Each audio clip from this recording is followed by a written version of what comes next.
오늘 같이 설교 제목 한번 읽어봅시다. 시작. 세례요한의 영적 침체. 원래는 제목을 슬럼프를 돌파하라 뭐 이렇게 정하려고 하다가 세례요한의 영적 침체라고 적었습니다. 세례요한이 참 대단한 사람인데요. 오늘 이 본문 안에서만 유일하게 이렇게 굉장히 신앙이 침체된 모습으로 등장합니다. 성경 전체를 막 뒤져봐도 세례요한이 다른 모든 곳에서 우리랑 비교가 안 될 정도로 탁월한 삶을 보이는데 오늘 이 본문만큼은 굉장히 우리하고 정말 부정적인 의미에서 정말 비교가 안 되는 모습으로 정말 너무 쉽게 자빠져 쓰러지는 모습을 보여주고 있습니다. 오늘 여러분들은 묻겠죠. 이 본문 안에서 무슨 세례요한의 침체 모습이 있는가 하겠지만 오늘 속에 분명히 너무나 확연하게 세례요한의 침체 모습이 찍혀 있습니다. 혹시 여러분 목사님 설교를 오늘 열어가는 이 서두에 침체 얘기하는데 세례요한의 침체가 어디에 적혀있는 것 같아요? 어느 부분에서 세례요한의 침체를 우리가 발견할 수 있을까요? 한번 대답해 보시겠어요? 또 세례요한의 침체에 대하여 오늘 묵상하는 이유는 뭐냐면 이 영적인 침체라고 하는 것이 세례요한에게만 있는 것이 아니고 예수를 믿는 모든 사람에게 이 침체가 얼마든지 일어날 수 있다는 겁니다. 여러분 완벽한 사람이 있습니까? 완벽한 사람이 있습니까? 육체적으로 완벽한 사람 말이에요. 생명 문제 전혀 위협받지 않고 영원히 건강하고 병들지 않은 사람, 그런 도자기같이 순결한 그런 어떤 아주 그런 견고한 사람이 있나요 말이지. 육체적으로 없죠. 항상 우리가 질병이 있지, 문제가 있고. 지금도 여러분들이 질병을 앓고 있지 않습니까? 어떤 질병이 있어요? 머리가 빠진다거나 골이 이뻐졌다거나 난 목욕탕 가볼 때 좀 심한 사람들이 있고 하던데요. 기도 많이 하시고 하는 빨리 시간이 좀 너무 심각해지기 전에 빨리 의사청창이 이렇게 돼. 또 우리가 뭐 무좀이 있다거나 습진이 있다거나 또 가려움증이 있다거나 피부염이 있다거나 충치가 있다거나 숨겨진 것들도 있잖아요. 소소하지만 숨겨진 것들도 얼마나 장애물이 많습니까? 천식이 있다거나 또 뭐 가래가 잘 낀다거나 또 편도가 잘 붓는다거나 또 비염이 있다거나 주농증이 있다거나 또 안아 눈이 붓는다거나 또 편두통 쉽게만 머리가 잘 아프다거나 이 많은 질병이 있잖아요. 그래야 뭐예요? 꼭 나이가 들어서 늙어야만 병이 있는 게 아니고 살아가는 사람들은 모두가 다 병이 있죠. 침체도 마찬가지입니다. 우리가 예수를 믿고 신앙생활을 하다 보면 우리가 영적인 육체이기 때문에 우리 안에 영적인 바이러스가 침투할 수 있고 또 그로 말미암아 우리가 자칫 원하진 않지만 침체에 빠질 수 있고 슬럼프에 빠질 수 있습니다. 그런데 이제 우리가 중요한 것은 이 슬럼프를 어떻게 우리가 극복해 갈 것인가 하는 것입니다. 올 수밖에 없는 슬럼프고 한 번쯤 있을 수밖에 없는 그런 어떤 침체에 있겠지만 이 슬럼프와 침체를 우리가 계속 날이면 날마다 그렇게 겪을 수는 없으니까 이것을 다 놀이해가지고 어떻게 하면 넘어설 수 있을까? 건강하게 말이죠. 그것입니다. 예전에는 죽을 병이었던 것이 요즘에는 알약 하나로 낫게 되는 그런 질병들도 많이 있지 않습니까? 그래서 그런 병이 뭐냐면 예전 같으면 죽을 병을 낸다고 하긴 할 텐데 오늘날에는 그냥 웃으면서 야간을 톡 틀어놓고는 그냥 말짱한 듯이 나와버리고 그렇게 하죠. 그러니까 이 슬럼프도 우리가 대비책이 없으면 슬럼프 올 때마다 우리가 정말로 슬럼프가 오고 영적 침체가 올 때마다 뭐를 걱정하냐면 구원 못 받아 주시다. 그러면서 혹하는 소리를 낸다는 거예요. 슬럼프 있을 수 있다 했습니다. 영적 침체가 있을 수 있다 했습니다. 무슨 말인지 알겠죠? 그런데 영적 침체가 올 때마다 슬럼프가 올 때마다 구원 문제가 들린다면 그런 문제가 올 때마다 교회를 많이 교회 문제가 들린다면 공동체에 대한 소속감이 흔들린다면 그건 완전히 진짜 너무너무 건강하지 못한 거지. 그 후유증이 너무 무서운 겁니다. 감기 걸릴 때마다 죽어야 되겠다 생각나면 우리 다 죽었을 때 벌써. 그런데 이것이 우리가 해결책이 있기 때문에 감기를 웃으면서 그냥 야간도 탁 틀어놓잖아요. 그런 것처럼 우리가 비책을 마련해 놓으면 신앙적으로 우리가 그런 어떤 불필요한 에너지를 우리가 줄일 수 있는 겁니다. 그것도 굉장히 중요한 일입니다. 그 에너지를 줄이고 그 시간을 방황하는 시간을 줄여야만 우리가 하나님 나라에 그 이것을 귀하게 쓸 수가 있는 것이겠어요. 그래서 이 빛을 우리가 발견하는 것이 굉장히 중요합니다. 그래서 우리가 오늘 세례요한의 침체를 통해서 그가 무엇으로 회복하는지를 우리가 살펴볼 필요가 있는 것입니다. 자, 제가 여러분 침체란 말과 슬럼프란 말을 같이 공명해서 한다는 것을 여러분들이 좀 양해할 수 있게 바랍니다. 슬럼프, 침체 같은 말이거든요. 자, 먼저 한번 생각해 봅시다. 이 슬럼프와 침체 혹은 하나를 더 못한다면 탈진현상, 이런 영적인 탈진현상은 왜 일어날까요? 여러분 오늘 내가 여러분들에게 복음을 하나 알려드릴게요. 슬럼프, 침체, 탈진 현상이 왔다 그래서 전부 다 신앙이 없거나 그 사람이 부족하기 때문이 아닙니다. 마치 슬럼프, 침체, 탈진 현상이 생긴 사람이 신앙이 없어서 그런 문제에 봉착하는 것처럼 우리 그렇게 오해하면 안 됩니다. 여러분, 오히려 반대로 슬럼프, 침체, 탈진 현상은 열심히 살아가는 사람들한테 더 많이 나타납니다. 아니요, 열심히 살았기 때문에 그런 탈진 현상이 생기는 겁니다. 엘리야를 보세요. 엘리야가 여러분 갈멜산에서 바알을 섬기는 선지자와 또 아세라를 섬기는 선지자 도합 850명의 거짓 선지자를 갈멜산에 다 불러내어가지고 1대 850, 850대 1로 붙었죠. 영적으로 붙었습니다. 그래서 영적인 싸움을 막 해가지고 그렇게 이제 불로 응답하는 신을 누가 그렇게 이제 이끌어낼 건가 뭐 그렇게 했던 겁니다. 그때 엘리야의 기도에 하나님이 응답하셔서 불로 하나님이 응답을 하시죠. 아멘. 그러나 거짓 선지자들이 아무리 그렇게 부닥거리를 하고 또 그렇게 아무리 막 어떤 종교적인 액션을 취했을지라도 아무런 그런 반응이 없었습니다. 왜냐하면 그들이 섬기는 바알 아세라는 죽은 신이기 때문에 그렇죠. 영적인 전전기에서 멋지게 돌아온 것이 아주 승리를 거뒀죠. 그리고 850명의 모든 거짓 선지자들의 목을 다 베버렸어요. 너무너무 잘한 거죠. 영적인 그런 어떤 불순물들을 제가 아주 위대한 선지자입니다. 위대하게 쓰임받았습니다. 불로 쓰임받았습니다. 이렇게 위대하게 쓰임받았던 그 엘리야가 그로부터 며칠이 지나지 않아서 이세벨이라고 하는 왕비로부터 공갈을 받습니다. 협박을 했죠. 내 너를 죽여버립니다. 내가 데리고 온 아세라 바알 선지자를 내가 죽였는데 내가 너를 절대로 가만두지 않겠다. 그렇게 딱 협박을 하죠. 그런데 그 협박함을 놔두고 이 엘리야는 완전히 침체에 빠져가지고 그저께까지 불로 역사하던 그런 엘리야가 맞나 싶을 정도로 여자의 농간에 완전히 놀아나가지고 신앙이고 열정이고 비전이고 전부 다 내팽개치고 사망으로 도망갑니다. 심지어 사망에 왜 도망갔냐? 자살하기 위해서 도망갔어요. 죽어버린 거예요. 심지어 그가 도망가면서 하나님께도 넋두리합니다. 주여 차라리 나를 죽이소서. 그러고 나서 이제 사막길을 터벅터벅 걸어가다가 쉬었던 장소가 어디입니까? 그 유명한 로뎀 나무 아니에요? 그래서 거기 나무 앞에 앉아가지고 차라리 나를 죽이라고. 내가 죽을까요? 당신이 죽일래요? 자살 충동까지 느낍니다. 그 말씀을 들어봅니다. 여러분, 그저께까지 위대하게 쓰임받던 위대한 부흥사입니다. 위대한 불의 사람입니다. 그의 한마디로 하늘의 문이 닫혔다가 열렸다가 3년 6개월 동안 하늘의 문을 닫았던 사람이에요. 기도의 사람입니다. 그런 위대한 선지자도 이렇게 대단한 시험거리가 아니라 왕비, 이세벨이라고 하는 왕비의 농간 한마디에 완전히 신앙이 다 뒤집어져가지고 하나님이 없다, 난 죽어야 되겠다 이런 말 한다 이 말이에요. 군대가 온 것도 아닙니다. 정말로 자기가 세력적인 끌려가는 것도 아니에요. 고난당한 것도 아닙니다. 말 한마디를 풍문으로 들었는데 이세벨이 널 노린데 이 한마디 딱 들었는데 완전히 풍져와서는 안 됩니다. 실제로 자신은 그런 위험한 어떤 그런 지경이 놓여있지 않은데 생각이 벌써 자기는 목이 베어서 죽은 그녀를 막 그리고 있는 겁니다. 오전에 우리가 들었던 말씀처럼 배는 가라앉지 않고 있는데 물이 막 차오르고 그리고 소문이 들려오니까 나는 이미 죽었다고 생각하고 진도를 막 나가더란 말이야. 실제로 그는 그 사역 현장에서 도망을 가가지고 그 아무도 없는 사막 속에 죽으러 갔던 거예요. 이걸 영적 침체입니다. 엘리야에게 있었던 영적 침체. 그의 인생이 가만히 있었습니다. 그도 마찬가지고.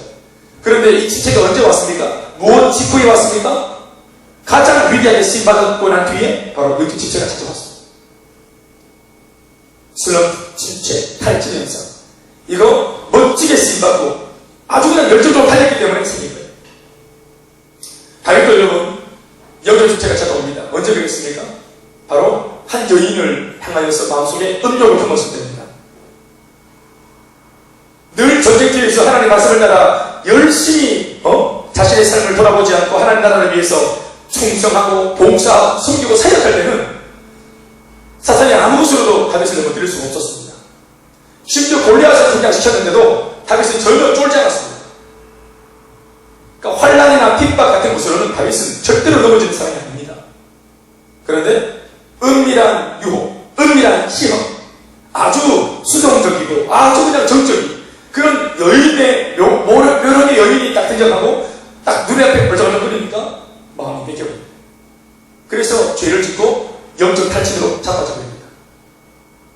사람도 죽였어요. 그 여인의 남편을 죽이자. 아주 죄의 나쁜 짓을 했죠, 다윗이. 그런데 그것도 마찬가지로 이때까지 한평생을 주님의 말씀을 붙들고 달려왔던 다윗의 영적 진체다. 여러분, 제가 무엇을 알아보자 하는 것입니까? 여러분, 이것은 육체적인 컨디션의 문제가 아닙니다. 이것은 영적인 문제입니다. 그리고 영적인 문제는 영을 열정적으로 섬기고 달려왔던 일꾼들에게만 일어나는 일들입니다. 영적 진체, 한마디로 말하면 좀 심각한가? 내 너무 인간적으로 죄를 너무 안 짓는 거 아닌가? 한 번쯤 지켜야 되는 거 아닌가? 죄를 좀? 이런 겁니다. 여기 넘어진 것이 슬럼프예요. 그런데 열정도 그냥 평소에 열정이 없고, 평소에 그냥 은혜도 없고, 평소에 그냥 열심히 섬기지도 않고, 이런 사람, 그러니까 평소에 삶이 그냥 탈취되어 있는 사람들한테는 영적 진체가 오지 않습니다. 마디도 아주 힘들어하는 사람들. 팔찌는 어떻게 볼 수가 없어요. 평소에 의욕이 없는데. 어디 뭐 도전하는 것도 아니고, 어디 뭐 하나님께 붙들려가지고 막 자기의 한계를 뛰어넘어서 섬기는 것도 아니고, 에너지가 충만한 것도 아니고, 늘 그냥 희망이 없어요. 그게 무슨 특별히 세상스럽게 탈취를 하겠어요. 그런데 자신의 원래 성량을 뛰어넘는, 원래 자신이 가지고 있는 용량 이상의 섬김을 섬긴 사람, 용량 이상의 것으로 사역을 한 사람, 원래는 그렇게 거룩한 사람이 아닌데 죄를 멀리하고 거룩하게 사는, 원래는 사랑이 많지 않은데 하나님의 은혜를 드리면서 사랑을 하는, 이렇게 쓰임받았던 사람들은 반드시 그 은혜가 잠시 이렇게 소강 상태가 되어지면 곧장 넘어지게 됩니다. 그것을 조심해야 됩니다. 뜨겁게 섬기고 난 뒤에 조심해야 됩니다. 언제나 수련회 2박 3일, 3박 4일 뜨겁게 기도하고 우리 청년들 보면은 벌받아가다가 막 선교하겠습니다, 아프리카를 주시옵소서, 막 생명 바치겠습니다, 막 기도하고 나서 그리고 이제 집에 가다가 전부 다 사건을, 우리가 실제로 있었던 이 중등부 아이들이 막 기도하고 집에 갔는데 삼촌이 보던 플레이보이 잡지가 거실에서 놓여있다가 순간적으로 조금 몇 가지 연애 받고 왔는데 딱 들어오니까 삼촌이 다녀왔어요 엄마, 은혜 많이 받았어요. 들어왔는데 아무도 없고, 그리고 삼촌이 보던 잡지가 딱 나와있는 거예요. 성인 잡지가. 그런데 세 가지 생각이 일어난다는 세 가지 생각. 처음에 보자. 왜 은혜 받았어요? 감기하게. 내가 저 은혜 받았는데 지금 또 내가 시험 되겠나? 자신있게 돈 닦고 뭐 어때? 뭐 사실인데 옷을 좀 드리고 싶었어요. 그렇게 볼 수 있지. 다른데 첫 번째 생각. 두 번째 생각, 바로 치합니다. 바로 이게 사탄의 액체, 바로 치합니다. 세 번째, 치우기 위해서 끌고 가면서 무섭다. 옛날 제가 몸담았던 교회 우리 할아버지 목사님이 참 40일 금식 기도를 참 많이 하신 노련이셨습니다. 그래서 아주 정은혜가 깊은 그런 분이셨는데, 그 목사님이 항상 하신 말씀이 뭐냐면, 당신은 40일 금식 기도를 하려고 그 기도원에 들어가면 40일 동안 아무것도 먹지 않는 겁니다. 아무것도 먹지 않고 기도하시는 거예요. 그러니까 40일 이제 이 곡기를 끊으면 사람이 완전히 말라가는 거예요. 서울의 그 분당구리교회 이창수 목사님 부친은 목사님이셨는데, 이 기도하다가 40일 금식 기도를 도전하다가 돌아가셨습니다. 40일 금식 기도를 도전하다가 돌아가신 분이 책을 읽습니다. 그런데 그것을 아주 그냥 몇 차례나 하셨던 노력이셨습니다. 그런데 이분이 하신 말씀이 마지막 날은 안 한다는 겁니다. 40일을 달성하고 가셨지만 39일까지만 기도를 딱 채우고 40일을 할 수 있으나 당신이 40일 마지막 날을 그냥 내려 하산합니다. 왜 하산하는가? 40일을 다 채우면 영적으로 39일까지는 영성이 살고 막 충만해지다가 40일을 딱 채우면 내가 40일을 금식했다, 이런 나름대로 자부감이 생기면서 받았던 영성이 다 사라져버립니다. 그것도 자부감이라고 생각하십니다. 그래서 내가 교만할 수 있는 것들을 내가 뭔가 해냈다, 내가 세운 업적이다 할 수 있는 그런 훈장감들을 전부 다 당신이 꺾어버립니다. 그러니까 이분은 40일 금식 기도를 많이 하셨는데 그 40일 기도는 전부 다 실패한 겁니다. 그런데 그것이 당신 자신을 늘 깨어있게 만들고 하나님 앞에 늘 겸손한 종으로 만드셨다고 하셨어요. 굉장히 지혜롭죠? 내가 다 했다, 난 위대한 종이다. 그러면 얼마나 스스로가 교만해지고 자고해지겠습니까? 그러니까 영성이 깨어있는 분이 정말로 영성이 깨어있는 분이죠. 그러니까 내가 하나님 앞에 교만하지 않기 위해서 40일을 채우지 않는 그 영성, 얼마나 귀한 영성인지 모르겠어요. 할렐루야. 그러니까 막 남하고 경쟁하고 내가 더 큰 일을 해내고 남이 하면 배가 아프고 내가 반드시 주인공이 되어야 하는 이런 마음이 전혀 없으신 거예요. 그러니까 이거는 실체가 없는 겁니다. 그러니까 내가 내대하면서 뭔가 막 자기 분야 이상의 것을 막 하고 막 그렇게 하면 나중에 딱 그 화려한 무대가 딱 지나가고 나면 마음속에 반드시 이런 슬럼프가 오게 있습니다. 여러분들 어떻습니까? 열리본 할 때는 정신없죠. 정신없이 막 하다가 열리본이 딱 끝나고 나서 이제 내가 뭔가 다 이루었다. 또 내 스스로 생각해도 참 대단한 일 했네. 그렇게 할 때 마음이 해이해지는 거죠.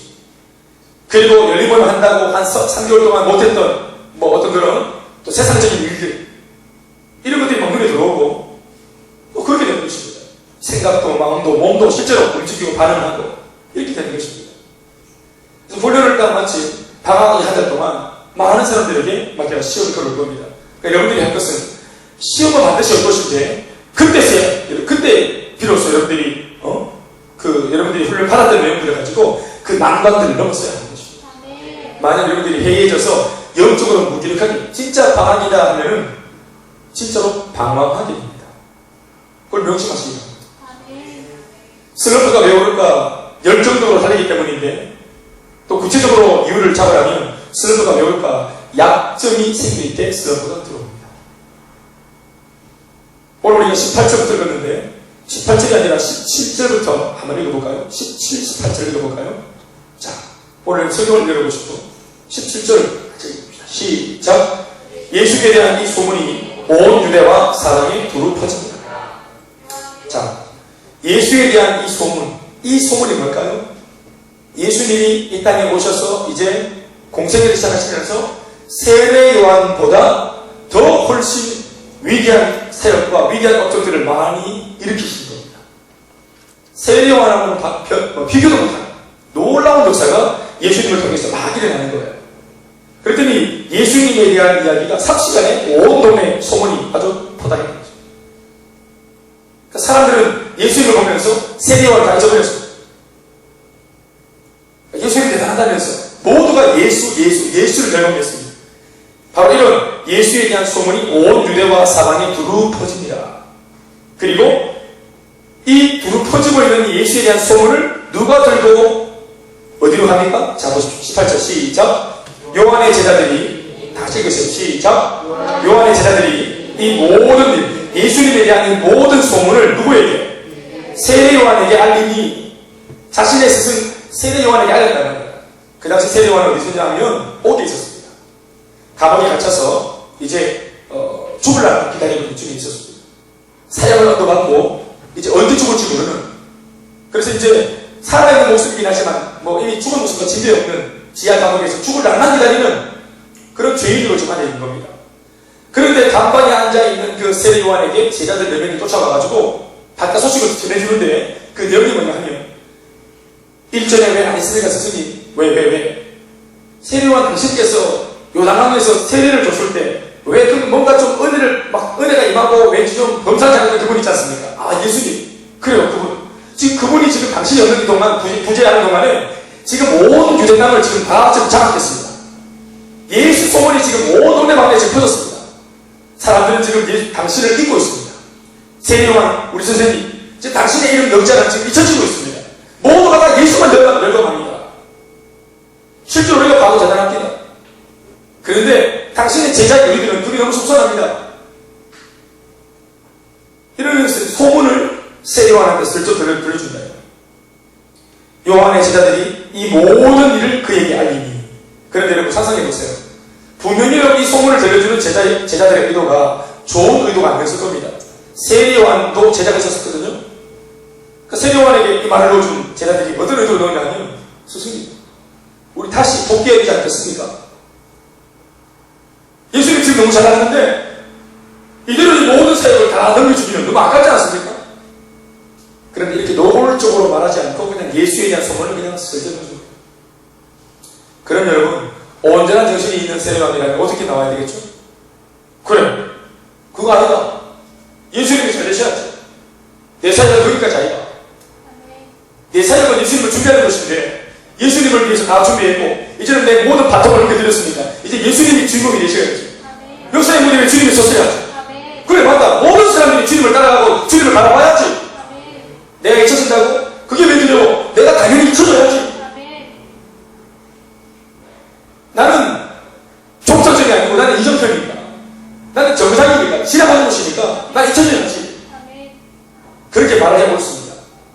그런데 실제로는 세례요한이 그렇게 하지 않았습니다. 여러분, 오늘 이 말씀들은 우리가 인간의 심리를 잘 헤아리면서 접근해야 됩니다. 그러니까 굉장히 심리적이거든요, 이 말씀은. 제자들이 보세요. 얼마나 고도의 저술을 펼칩니까? 예수님에 대한 소문을 그냥 슬쩍 자기 스승한테 쓱 넣었습니다. 자신의 의견을 넣지 않고 예수님에 대한 소문만 써서 들려줬습니다. 그런데 세례요한이 뭐라고 반응하냐면 바로 19절 말씀에 다 같이 시작. 요한이 그 제자 중 둘을 불렀자.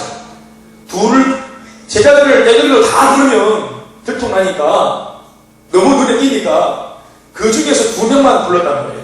은밀하게 불렀다는 것을 말하는 겁니다. 이 장면이. 뭔가 자신이 생각하는 게 있어가지고 은밀하게 2명을 불렀다.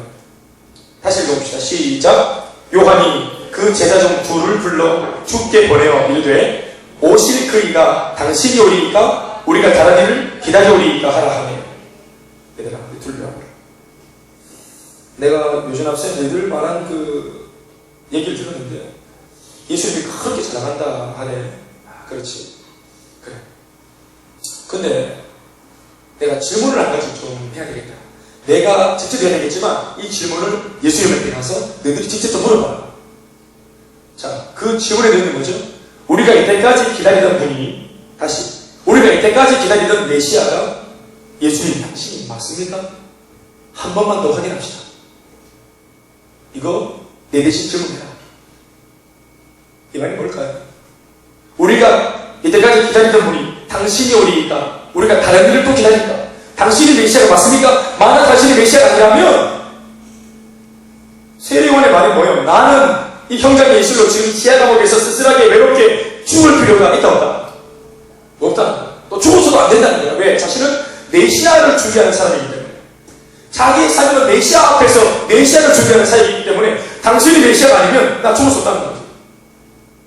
그러니까 당신이 메시아가 아니면 나는 살아있다. 대명분을 위해서가 살아있다. 여러분, 일찍이 세례요한은 요한복음 3장 30절 말씀에 아까 그 제자들의 말대로 요단강가에서 세례요한이 나타나서 많은 사람들에게 세례를 베풀 때 그 많은 사람들이 세례요한한테 세례받으러 올 때 누구도 오셨다고요? 그 자리에? 예수님도 오셨습니다. 그런데 그 당시에는 예수님이 무명이셨습니다. 그냥 목수의 아들이셨습니다. 그런데 어느 누구도 예수님의 진짜 그 정체를 모르고 있을 때 누가 제일 먼저 예수님의 정체를 알았냐 하면 세례요한입니다. 그리고 자신만 한 게 아니고 예수님을 알아본 자신이 많은 백성들 앞에 예수님이 누군지를 소개해 주기까지 했습니다. 또 그것이 세례요한이 해야 될 일이 맞습니다. 사실은 세례요한만이 아니라 바리새인들이 그렇게 했었어야 되고 많은 율법학자들이 구약성경의 정통학자들이 이 구약성경의 성취자로 오신 예수님을 정말로 메시아라고 백성들한테 소개하는 사람이어야 했습니다. 그러나 바리새인이 율법학자들이 사도들이 그렇게 하지 않았을 때 유일하게 누가 예수님을 드러냈습니까? 세례요한입니다. 잘한 겁니까? 못한 겁니까? 그가 뭐라고 드러냈습니까? 그는 뭐라고 말했습니까? 이렇게 말했죠. 이튿날 요한이 요한복음 1장 29절 말씀인데 이렇게 들으면 이튿날 요한이 예수께서 자기에게 나오심을 보고 이르되 따라합시다. 보고 이르되 보라 세상 죄를 지고 가는 하나님의 어린 양이로다. 보라 세상 죄를 지고 가는 하나님의 어린 양이로다. 우리 인류의 모든 죄를 걸머지고 우리 위해서 대신 희생양으로 죽기 위해 이 땅에 오신 저분이 예수님이다. 저분이 그리스도다. 저분이 하나님의 아들이 우리의 구원자시다. 라고 제일 먼저 알아본 게 누구랑? 세례요한입니다. 이미 벌써 알아봤어요. 그리고 많은 사람들에게 소개까지 했어요. 저분이 주님이 맞다고. 그런데 오늘 이 질문은 뭡니까? 알고 있는데 왜 또 다시 당신이 맞습니까? 우리가 당신을 또 기다릴까요? 이런 말을 왜 합니까? 사랑해요. 이게 심리적이야, 심리. 이게 고도의 심리적인 질문인 겁니다. 무슨 말? 이 질문 속에 들어있는 본심이 뭘까요? 살고 싶다. 내가 이대로 잊혀지기 싫다. 사랑하는 여러분, 우리가 세례요한을 잘 모르시나 모르겠어요. 세례요한의 일생일대의 땅에서 비전이 뭘까요? 세례요한의 땅에서 무엇을 비전으로 삼고 살았던 사람일까요? 성경 좀 잘 읽어보세요. 요한복음 3장 30절 말씀 읽어보세요. 요한복음 3장 30절 말씀. 요한복음 3장 30절 보시면 세례요한이 일평생 동안 난 이렇게 살 것이다, 나 이렇게 살다가 이렇게 죽을 것이다 라고 평소에 자주 사람들한테, 자기 제자들한테 늘 자신의 포부를 밝혔던 자신의 비전이 있습니다. 나 이렇게 살 것이다, 이것이 나의 비전이다. 그게 뭘까? 다 같이 읽어볼까? 시작. 그는 흥하여야 하겠고 나는 쇠하여야 하리라. 나갑시다. 그는 흥하여야 하겠고 나는 쇠하여야 하리라. 누가 흥해야 된다고요? 예수님. 예수님은 흥하고 나는 쇠하고, 주님의 흥을 위해서라면 나는 기꺼이 쇠하겠다. 나 기꺼이 젖히겠다. 내가 잊혀지고 내가 쇠하는 것이 내 비전이다. 여러분, 이 땅에 모든 사람들은 자신이 흥하기 위해서 합니다. 그런데 세례요한의 비전은 자신이 주님의 흥을 위해서라면 기꺼이 쇠하겠다라고 그렇게 늘 이것을 비전으로 삼고 살았던 사람입니다. 그리고 자신이 그렇게 갈망하던 그 비전대로 지금 현장에 예수로 사라질 지금 그런 어떤 과정 속에 있고 지금 지하 가만에 갇혀서 지금 죽으려고 기다리고 있는데 그 모습은 아주 불쌍한 모습이 아니라 몰골이 아니라 그토록 평소에 그가 꿈꾸던 모습이었습니다. 주님의 힘을 위해서 이렇게 죽어가는 것이 그의 꿈이었습니다. 아멘, 아멘. 짐 엘리엇이라고 하는 선교사가 남미 한 지방에 복음을 들고 친구 4명과 함께 5명이서 그 젊은 20대 후반의 젊은 선교사들이 복음을 전하러 왔던 백인들의 이야기 아시죠? 그 짐 엘리엇의 그 일대기 아시죠? 그 원주민 와우디족을 복음을 전하러 들어갔던 거. 그런데 복음을 전하러 들어갔다가 불과 5일 동안 그 소식 먹자 본부에서 경비행기 타고 내려가 보니까 5일 만에 그들 모두가 강변에서 변사처럼 발견되었죠. 창끝이라고 하는 그런 제목으로 영화가 만들어지게 됐죠. 결국은 이제 짐 엘리엇을 찔러 죽였던 그 부족의 주장이 나중에는 이제 예수를 믿고 변화받아서 그 목사가 되지 않습니까? 그 마을에 복음을 전하면서 되지 않습니까? 누가 짐 엘리엇 대신에 복음을 그 마을에 다시 전하러 들어갔죠? 바로 짐 엘리엇의 부인 엘리자베스예요. 그가 들어가서 복음을 전합니다. 그런데 남편이 죽었다는 얘기를 듣고 그 똑똑한 사람들인데 그때 이제 당시에 이제 스텝에서 막 떠들어댔죠. 교회가 이상한 짓을 한다. 왜 교회가 이렇게 유능하고 유수한 이 우수한 이 젊은이들을 왜 죽음과 사주로 그렇게 내모는가? 사명이라는 민영하에 왜 젊은 인재들을 그렇게 죽음을 몰아넣나? 이것이 얼마나 큰 낭비인가? 헤드라인에 어떻게 떴습니까? What a waste. 이것이 얼마나 큰 낭비인가 했습니다. 그리고 그런 이제 기사를 썼단 말이죠.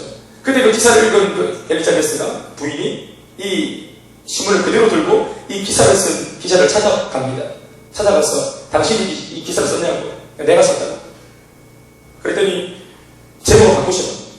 이것은 낭비가 아니라 내 남편의 일평생 소망이었고 내 남편의 일평생 비전이었다. 우리 남편은 처음부터 10대 때부터 이렇게 주는 것이 꿈이었다. 그러면서 그 남편의 지나간 일기를 보여줍니다. 10대 때 그 어린 그 고등학생 때부터 자기는 인생을 가늘고 길게 살고 싶은 마음이 이미 없었다. 인생을 길만해서가 아니라 자신에게 한 번 인생을 가장 가치롭고 고귀하게 살고 싶은 마음이 있었고 그 고귀하고 가치롭다는 것은 내용을 구체적으로 말하면 나는 주님을 위해서 내 인생과 내 젊음을 쓰고 싶다는 것이었습니다. 그리고 10년 내가 주님 일을 하다가 죽어도 영광스러울 것이라고 이렇게 적어놨다. 그리고 이렇게 살고 싶어하는 남편인지를 알고 이미 선교단체에서 두 사람을 만난 겁니다. 우리는 절대로 마음껏 살다가 늙어 죽지 말자고 약속을 한 부부였습니다. 내 술을 다 누리고 그냥 끝까지 살아남으려고 그냥 악을 쓰다가 그렇게 죽기 싫어서 발버둥 치다가 죽는 인생 되지 말자고 우리 과감하게 주님을 위해서 적극적으로 삶을 살아내자고 그렇게 약속을 하고 결혼했던 부부입니다. 그리고 그 소원대로 남편이 먼저 그렇게 떠나갔어요. 아내가 이걸 전혀 섭하지 않았다는 것입니다. 왜? 그것이 내 남편의 꿈이었기 때문입니다. 내 남편의 꿈이 이루어진 죽음인 것입니다. 그래서 그것은 waste, 그것은 낭비가 아니었다는 거예요. 그것은 내 남편의 비전이었다는 것입니다. 그리고 실제로 그들이 죽어갈 때 나중에 또다시 다른 뉴스에 또 헤드라인에 올라왔지만 이상한 특이점이 뭐냐 하면 그들이 모두가 다 창에 찔려 아주 잔인하게 죽었는데 한 번만에 찔린 게 아니라 아주 잔혹하게 죽었는데 아무도 5명 젊은 선교사들이 차고가 혹시나 냉수에게 쓰겠다 할까 싶어서 들고 갔던 소총들이 있었는데 이 소총을 아무도 총집에서 꺼내지 않았다. 총을 발포하려고 시도한 적이 아무데도 없는 거예요. 그러니까 기꺼이 죽어드린 거예요. 무지몽매한 사람들한테서. 그리고 100% 모두가, 와디 부족 모두가 다 예수를 다 믿게 된 것입니다. 그 일평생 그의 부인은 그 사람들을 섬기다가 그렇게 이제 삶을 살아냈죠. 그 부인이 돌아가신 지는 얼마 안 됩니다, 사실은. 최근에 돌아가셨어요. 불과 몇 년 전에. 여러분, 세례요한도 마찬가지로 그런 꿈이 있었습니다. 주님의 흥을 위해서 기꺼이 쇠하는 것이 꿈이었습니다. 그런데 실제로 자기가 그토록 외쳤던 쇠함, 그 쇠라고 하는, 실제로 내가 어디 갇히고 고난당하고 고초를 당하고 실제로 내가 잊혀지고 있으니 그것을 실제로 체감하게 되니 두려운 마음이 들었던 겁니다. 지금 내 꿈이 이루어지고 있는 중인데 이게 내가 망하고 있다고 생각이 들었던 것입니다. 그러는 가운데 사람이 고민할 수 있고 사람이 갈등할 수 있죠. 사람인데. 그런데 여러분, 이때 이 의심의 마음에 불을 지른 것이 뭐냐 하면, 그 계기가 뭐냐 하면 바로 자신의 제자들이 들려준 예수님에 대한 소문이었습니다. 선생님도 살고 싶죠? 이렇게 개죽음 나가면 안 되잖아요. 예수님 먼저 저렇게 잘하면 되겠습니까? 스승님, 우리 다시 합시다. 스승님, 만약에 저 사람이 메시아가 아니라면 스승님은 이렇게 개죽음 나가면 안 되지 않습니까? 그러면서 여지를 쓱 심어주니까 세례요한이 그 마음을 받은 것입니다. 암묵적. 이런 것은 여러분 은밀하게 일어나는 겁니다. 슬퍼가 언제 오는가? 은밀하게 일어납니다. 첫 번째는 약점을 통해서 들어오고 두 번째는 은밀하게 일어납니다. 언제나 은밀하게 일어납니다. 슬럼프가. 그러니까 혹시나 하는 마음이 쑥 들어올 것입니다. 그래서 실제로 제자들이 예수님을 찾아갔어. 우리 선생님이 보냈습니다. 너희 선생님이 누구냐? 세례요한입니다. 예수님을 잘 아시죠? 예수가 다 들었습니다. 그러니까 질문을, 오실 그이가 당신입니까? 우리가 다른 일을 기다릴까요? 이렇게 물었지만 예수님은 그 저희를 바로 읽습니다. 저 살면 안 될까요? 저 안 잊혀지면 안 될까요? 저도 좀 예수님 그 영광 받으실 때 저도 제 이름 좀 올리면 안 될까요? 저도 좀 알아주시면 안 될까요? 이런 질문인 것을 주님은 금방 알아봤다는 거예요. 여러분, 이 질문 중에는 여러분 두 가지 종류가 있어요. 하나의 질문, 캡처 맞다가 붙었다고 다 똑같은 질문이 아닙니다. 똑같은 말로 질문을 하더라고요. 복음을 전하다 보면 교회에 대해서 묻는 사람이 있습니다. 특별히 길을 가다 보면은 구원파 이런 이단들을 만나면 선생님 구원받았습니까? 이렇게 묻지요. 이 질문이 정말로 궁금해서 자기가 몰라서 알고 싶어서 묻는 질문입니까? 떠보는 거죠. 공격하고 물어뜯기 위해서 하는 죽은 질문이 정말로 몰라서 알고 싶어서 배우고 싶어서 알려달라고 들을 준비가 됐고 배울 준비가 됐기 때문에 물어보는 살아있는 질문이 있는가 하면 그 질문 자체에 벌써 소망과 기대감이 없는, 공격하기 위해서 떠보기 위해서 질문하는 것일 때 그 죽은 질문. 저는 개인적으로 복음을 전할 때, 열림을 할 때 불신자들이 질문을 하게 됩니다. 그런데 이 질문이 정말 알기 위해서 묻는 질문과 떠보고 저한테 책 잡기 위해서 하는 질문을 제가 구분합니다. 나름대로. 제가 떠보기 위해서 책 잡고 공격하기 위해서 이렇게 미술을 싹 지으면서 하는 질문에는 제가 대답을 안 줍니다. 선생님 질문하셨는데 정말 알고 싶어서 물으신 겁니까? 제가 볼 때는 그렇게 느끼지 않습니다. 선생님 저한테 책 잡으려고 좀 떠보기 위해서 질문하신 거죠? 알고 싶어서 물은 것이 아니기 때문에 제가 말씀을 드려도 제가 하는 말이 당신의 귀에 들리지 않습니다. 실제로는 그렇게 대답을 합니다. 사랑하는 여러분, 은밀하게 일어나는 것입니다. 목사님, 저 그거 꼭 해야 돼요. 이 질문 뭐죠? 안 하고 싶다는 거죠. 목사님, 꼭 열림을 열어야 됩니까? 받고 싶다는 거죠. 훈련 꼭 받아야 되겠죠? 이렇게 말거리를 안 하고 싶다는 거겠지.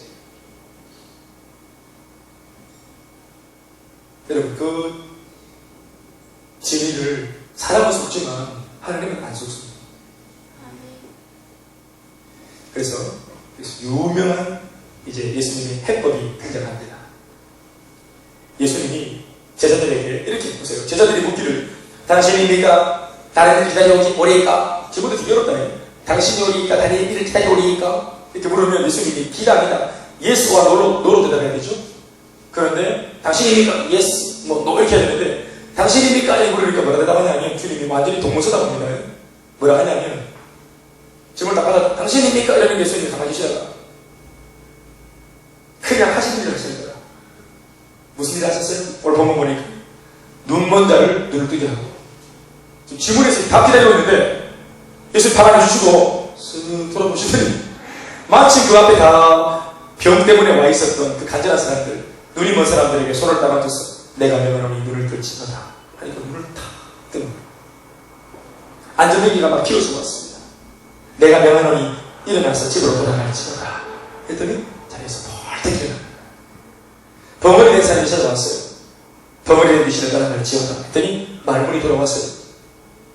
삶에 비루하고 고통받고 삶에 아무런 소망이 없는 사람들이 왔는데 예수님이 다 안수하여 기도하고 말씀을 터치하니까 모두가 다 그 자리에서 변화받고 막 돌아가는 것입니다. 회개와 회심과 변화와 놀라운 기적들이 그 눈앞에서 막 일어나는 것입니다. 그 순간 할렐루야. 대답 대신에 주님이 그것을 보여주신 것입니다. 내가 예수가 맞다고 그것을 설명을 하는데 알아먹겠습니까? 그 도대가리들이 이미 마음속에 안 믿으려고 마음을 먹고 있는데 이미 믿지 않으려고 결단을 하고 있는데 그 질문이 이미 어리석은 질문인데 이 의문에 아무리 주님이 현답을 하신들 알아먹겠냔 말이에요. 믿고 싶은 마음이 없는데 이미 이럴 때는 여러분 논쟁하는 것이 아닙니다. 기독교 논쟁하는 게 아닙니다.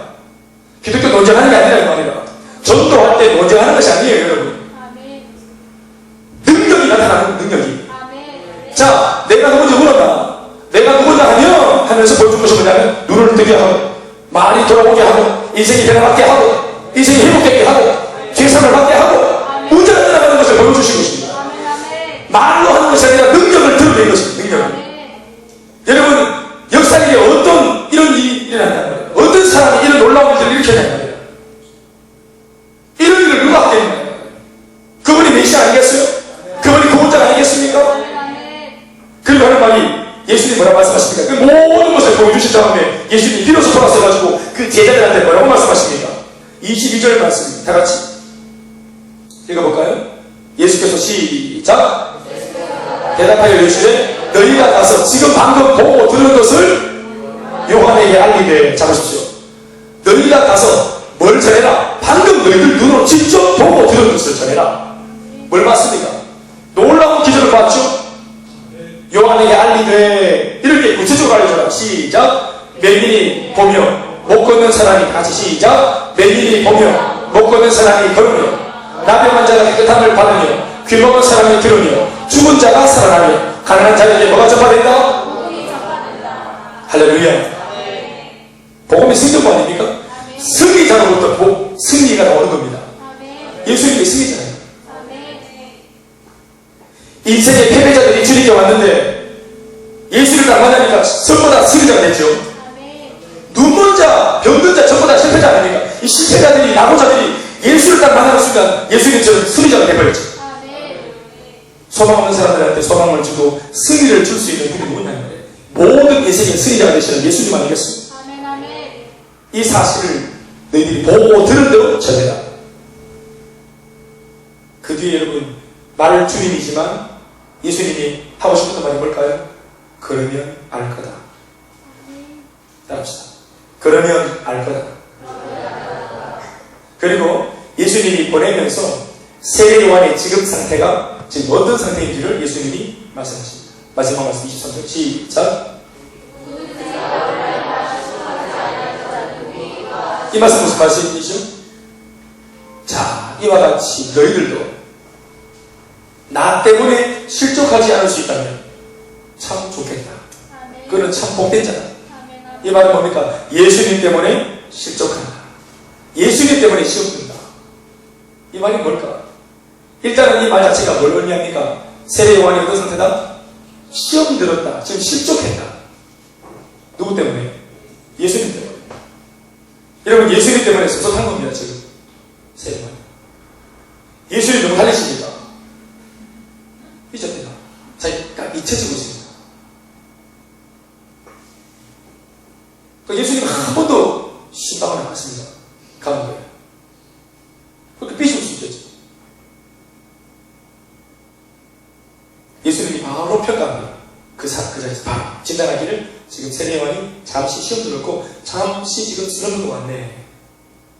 그런데 보세요. 예수님 무엇이라? 방금 그 질문을 말하라. 누가 시켰냐? 세례요한이 시켰지. 가자! 나가. 딱 가서 현장에 가서 세례요한 네가 시켰나? 얘네들 기대기 탁 때리면서 다른 데 해라. 제가 시켰어요. 네가 시키자 하네. 해가지고 불러내가 공구고 막 니끼 차고 이래 이빨 돌아오고 이렇게 안 하고 네가 이렇게 기별이 남냐고. 예수님 그렇게 안 하고 실족해서 시험 들어서 지금 헛소리 했는 줄 아는 거예요. 예수님. 그런데 예수님 혼을 내지 않고 어떻게 했습니까? 복음을 전해줬죠. 이 복음을 들고 가서 예수님의 진면목을 전해줘라. 그러면 그를 알게 돼. 사랑하는 여러분, 예수 믿는 사람도 실족할 수 있고 시험을 수 있는데, 그런데 세상 사람들과 다른 점이 뭔지 아세요? 하나님의 백성은 다르다는 이것입니다. 왜? 뭐 때문에 다를까요? 하나님의 백성은 실족하고 시험 들고 잠시 쓰러움에 빠지긴 하지만 하나님의 말씀을 들으면 금방 다시 정신이 번쩍 드는 것입니다. 오늘 우리가 말씀을 듣고 있습니다. 오늘 여러분들 속에 잠자는 영혼들이 깨어날 수 있기를 주의 이름으로 축원합니다. 그렇지. 피곤해서 잠이 올 수 있지. 고단할 수 있지. 노곤할 수 있지. 쫙 가라앉을 수 있지. 한 주가 실패할 수도 있지. 그러나 주님이 하시는 말씀은 괜찮다는 것입니다. 육신은 하고 싶은데 마음은 하고 싶은데 육신이 약해서 못하고 있는 거. 그러나 그 마음은 안 나는 거예요. 쇠하고 싶고 주님의 흠을 위해서 기별에 헌신하고 싶은데, 그런데 솔직히 인간인지라 세례 요한이 두렵다는 겁니다. 그 두려워하는 마음을 아는 거예요. 주님. 그러니까 이 복음을 들려줘라. 그건 알 것이다. 말씀드리겠습니다. 자, 여러분 앞을 보시고 상상해 봅시다. 나는 이 부분이 성경에는 안 적혀있지만 이 부분이 굉장히 중요하다고 생각합니다. 사실 이 말씀은 제가 대학 시절부터 많이 묵상했던 말씀입니다. 대전에 있는 어느 그 잘 지어진 수련관에서 여름 수련회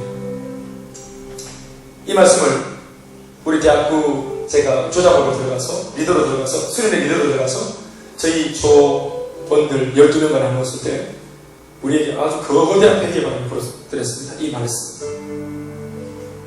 참 이 말씀을 볼 때마다 그때 저는 생각합니다. 이게 그냥 초별 모임인데 얼마나 강력한 폐기반을 불어 우리 모두를 다 주님이 물리시는지 몰라요. 찾아보세요. 이 첩다성이 없는 제자들이 예수님 말씀을 거저못대로 듣고 가서 세례요한에게 아마 알렸겠죠. 저는 믿어요. 뭘 믿냐면 세례요한이 그 질문을 자기도 모르게 해놓고서 답실이 오를 때까지 기다릴 때 진짜 맞나 아닌가 확인해보자 이런 마음이 아니라 아마 막 후회가 막심했을 겁니다. 이미 말은 내뱉었지. 이미 제자들이 그 질문을 듣고 갔지. 예수님이 이 부끄러운 질문을 내가 아닌 내 부끄러운 질문을 들었을 때 주님이 뭐라 하실까? 이걸 이미 세례요한이 얼마나 알았겠나요? 마치 이것이 만약 편지였다면 찢어버렸을 겁니다. 한밤에서도 편지였다면 아침에 읽어보고 찢어버렸을 건데 이미 자기가 입 밖으로 내뱉어버렸다. 예수님이 다시 봤습니까? 나도 살고 싶어요. 이게 얼마나 부끄러운 질문인지 아는 겁니다. 사명자에게는 부끄러운 질문인 거예요. 뒤돌아보는 모습 부끄러운 것이죠. 그렇게 주님이 살겠다고 큰 소리 쳐놓고는 돌아서 딴소리하는 이 모습이 들켰습니다. 얼마나 부끄럽겠습니까? 우리가 똑같죠. 우리 얼마나 여러분 하나님 위해서 살겠다고 다짐을 많이 합니까? 그리고 또 다시 자빠지고 또 다시 딴소리하고 이 비전이 맞는지 모르겠다 이렇게 쌓고 이 사명이면 다냐고 그래 쌓고 꼭 이 교회에 되냐고 이런 말을 하고 눈물로 간구하고 삶을 드리기도 그렇게 외쳐놓고 또 다시 돌아서 딴소리하는 우리와 다른 바 없는 것이죠. 완전히. 세례요한은 자신의 일생 일대에 다른 번 실수였는데 얼마나 부끄러웠을까요? 차라리 제자들이 알았으면 좋겠다. 안 듣고 싶다. 그런데 이 눈치 없는 제자들이 뚜벅뚜벅 찾아와서 그 말을 넣었지 않겠어요? 그 말을 들었습니다. 스승님, 예수님이 이렇게 전하라셨는데요. 이렇게 전하면 뭐 스승님이 다 안타깝기도 알고 말고. 세례왕 여러분, 그로부터 며칠 뒤에 한마디 요를 남기지 않고 침묵하는 가운데 목이 베어서 참수가 납니다. 애글벙글하지 않고 아주 담대하게 헤롯 왕 앞에 나가서 목이 탁 베어서 참수가 납니다.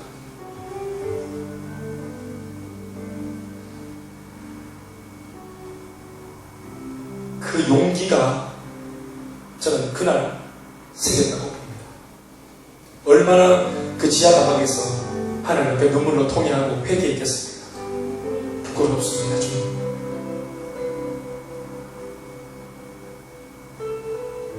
얼굴을 들 수도 없습니다, 주님. 제가 했던 것을 향한 이 불신의 질문을 보십시오. 이건 죽은 질문입니다.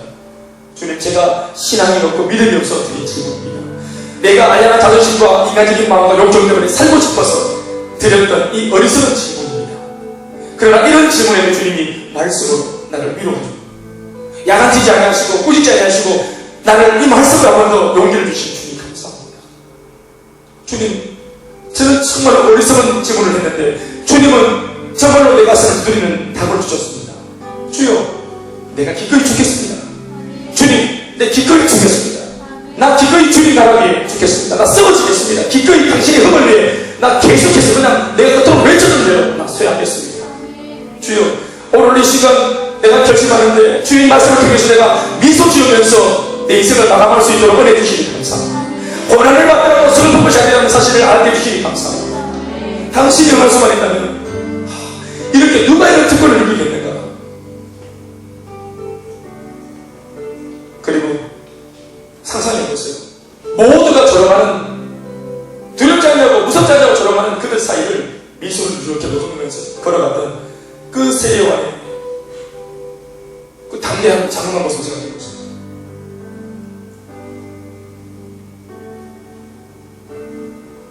그리고 그 주님의 도움으로 말미암아 그는 그토록 평소에 외쳤던 대로 주님을 위해서 쇠할 수 있었습니다. 예수님 때문에 실족할 수 있고, 예수님의 말씀이 너무 부담이 되고 사정이 너무 부담이 되니까 우리 마음속에 시험이 들지. 이게 바로 여러분 예수님 때문에 실족하다 하는 것입니다. 말씀을 들으면 이게 은혜가 안 되고 부담이 되고 도망가고 싶다. 이게 바로 예수님 때문에 실족했다는 말입니다. 열린 모임, 사명, 훈련받는 거 너무 부담스럽다. 이것이 바로 예수님 때문에 실족했다는 것입니다. 그렇다면 우리도 세요한의 입장을 알 겁니다. 우리도 그랬습니다. 그러나 예수님의 음성은 뭡니까? 그럴 수 있다는 것입니다. 그리고 한 가지 더 덧붙이기는 다시 한 번 더 복음으로 회복하라. 다시 한 번 더 복음으로 일어나라. 식어진 여정에 불을 붙이고 십자가를 향해 걸어가는 그 길을 계속해서 걸어가라. 결국은 얼마 지나지 않아서 예수님과 세례요한은 천국에서 다시 만났을 것입니다. 깨어났고, 그렇게 하니까 천국에서 주님을 만날 때 세례요한이 부끄럽지 않고 당당하게 가서 주님을 뵙지 않았겠습니까? 그 한순간을 위해서 우리가 이 땅에서 잘 살아야 돼요. 주님을 부끄러워하지 않도록 그 한순간을 위해서. 어떤 사람은 목사님 오신다 그러면 안녕하세요 하는 사람이 있지만 어떤 사람은 고개만 돌리고 숨죠. 이후에 천국 올라갔는데 우리가 이러면 숨는다면 언제까지 숨겠습니까? 천국에서. 천국에서 어떻게 예수님을 나지게 하겠습니까? 그런데 삶을 잘못 살아 특별히 인생으로 구원받은 사람은 예수님이 올라오셨을 때, 찾아오실 때 숨게 되겠지. 부끄럽니까? 부끄러운 구원이라고 하는 로마서에 그 말이 적혀있죠. 부끄러운 구원. 불 가운데에서 겨우 건진받은 부끄러운 구원. 구원에도 부끄러운 구원이 있다는 것입니다. 오늘 예수님이